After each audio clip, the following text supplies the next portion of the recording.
Good morning बच्चों। आज मैं आपको 7th क्लास की संस्कृत करवा रही हूँ। चतुर्थ पाठा मतलब पाठ 4 चाणक्य वचनानि, चाणक्य के वचन। चाणक्य चंद्रगुप्त मौर्यस्य गुरु आसीत्। चाणक्य चंद्रगुप्त मौर्य के गुरु थे। स महान राजनीतिज्ञ अर्थशास्त्रज्ञ आसीत्। वह महान राजनीतिज्ञ और अर्थशास्त्री थे। चाणक्य नीति कौटिल्यमार्थ शास्त्रांच एतो द्वे ग्रंथे प्रसिद्ध स्तः। उनके 2 ग्रंथ चाणक्य नीति और कौटिल्य का अर्थशास्त्र प्रसिद्ध है। चाणक्य नंदवंशन उन्मूलन कृतः चंद्रगुप्त मौर्य सिंहासने स्थापितवान् तस्य वचनानि अत्र प्रस्तुत्यानि। जो चंद्रगुप्त ने नंद वंश का नाश कर चंद्रगुप्त मौर्य को सिंहासन पर बैठाया, उनके वचन यहाँ प्रस्तुत किए जाते हैं। माता शत्रु पिता बैरी, एन बालो न पठितः न शोभते सभा मध्ये हस मध्ये बको यथा। वे माता पिता शत्रु हैं जिनके अपने पुत्र बच्चे को नहीं पढ़ाया। मतलब वैसे माता पिता जिन्होंने अपने पुत्र को पढ़ाया, बच्चों को पढ़ाया नहीं, ऐसे क्या होते हैं, वो अपने बच्चों के दुश्मन कहलाते हैं। ऐसा अनपढ़ पुत्र सभा में उसी प्रकार शोभित होता है। मतलब जो अनपढ़ पुत्र होता है, जो पढ़ा लिखा नहीं होता है, वो सभा में सभी लोग के बीच में ऐसा शोभित होता है जिस प्रकार हंसों के मध्य बगुला शोभित होता है ना। जिस तरीके से हंस आपने देखा है ना, हंस भी व्हाइट कलर का होता है और जो बगुला होता है वो भी व्हाइट कलर का होता है, मगर सबसे ज्यादा मान्य कौन होता है, दिमाग वाला कौन होता है, हंस होता है ना। तो वो उसी तरीके से, बगुला नहीं है ना। तो यहाँ पे ये बताया जा रहा है। फिर है नेक्स्ट है अधमा धनमीक्षन्ति धनमानं च मध्यमा उत्तमा मानमीक्षन्ति मनो ही महता धनम। यहाँ पे बताया जा रहा है कि नीच मनुष्य धन की इच्छा करते हैं। जो नीच होते हैं ना, मतलब जो लालची टाइप के लोग होते हैं, धन की इच्छा करते हैं। मध्यम लोग जो होते हैं, मिडिल क्लास के लोग होते हैं, वो क्या करते हैं, धन और मान की इच्छा करते हैं। धन भी चाहिए रहता है और मान सम्मान भी चाहिए रहता है। मगर उत्तम लोग जो होते हैं वो क्या करते हैं, सिर्फ मान की इच्छा करते हैं। मतलब उनको सिर्फ आदर चाहिए रहता है ना। जो महान लोग होते हैं वो उनको क्या करना, मतलब जो उनका मान सम्मान आदर जो है वही उनका धन कहलाता है। थर्ड है जल बिंदु निपातेन क्रमशः पूर्यते घटः स हेतु सर्व विद्यानां धर्मस्य च धनस्य।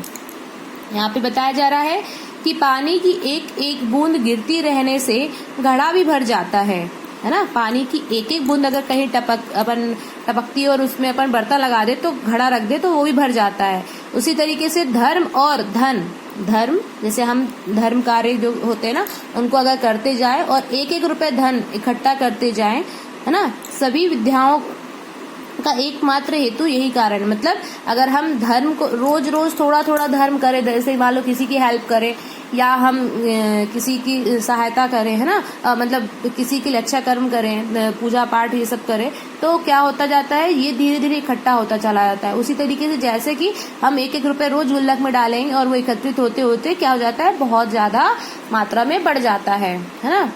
सुखार्थी चेत विद्या विद्यार्थी चेतस जेत सुखम सुखार्थानि कुर्तो विद्या विद्यार्थानि कुतः सुखम।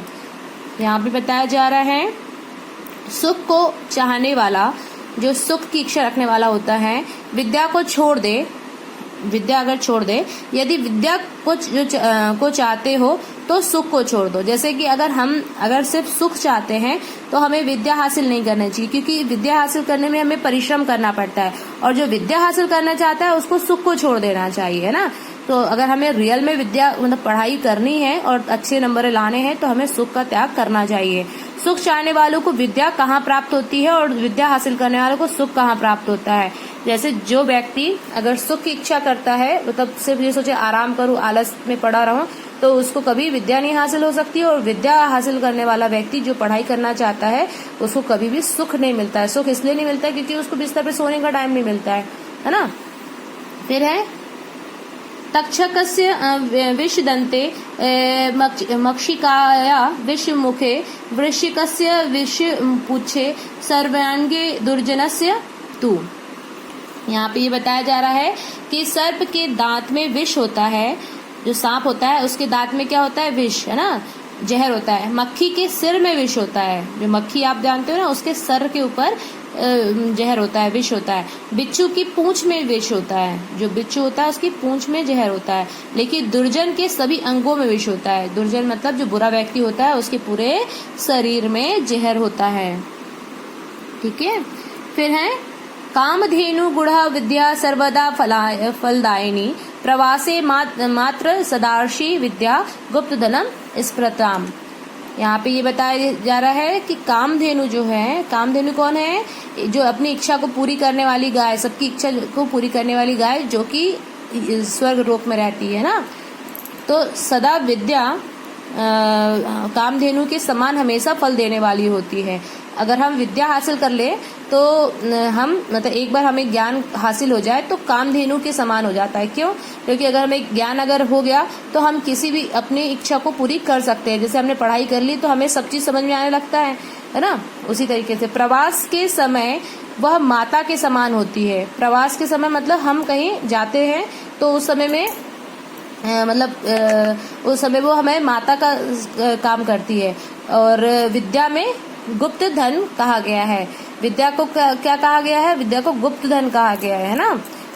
जो विद्या होती है वो हमारे पास गुप्त धन के रूप में होता है। ये हमारा दिन पर दिन बढ़ने वाला होता है, कम नहीं होता है ये।